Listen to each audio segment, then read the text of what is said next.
আরও কিছু খবর নিয়ে এখন একটি ডেস্ক রিপোর্ট।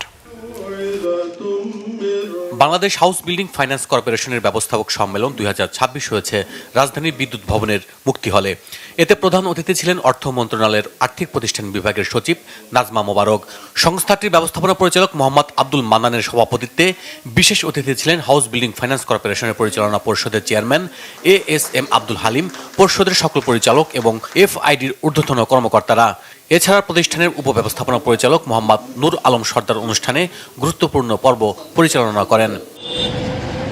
আগামী 22 জানুয়ারি বিএনপির চেয়ারম্যান তারেক রহমান ভৈরব সফর উপলক্ষে সমাবেশ স্থল স্টেডিয়ামটি তদারকি করেছেন ভৈরব কুলিয়াচর আসনের প্রার্থী মোহাম্মদ শরীফুল আলম।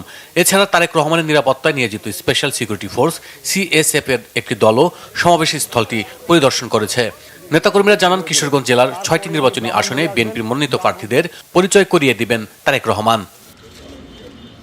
সাবেক প্রধানমন্ত্রী বেগম খালেদা জিয়ার রুহের মাগফিরাত কামনায় দোয়া ও মিলাদ মাহফিল হয়েছে রাঙ্গামাটিতে।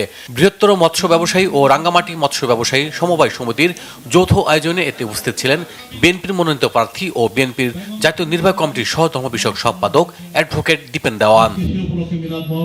Bangla vision news desk.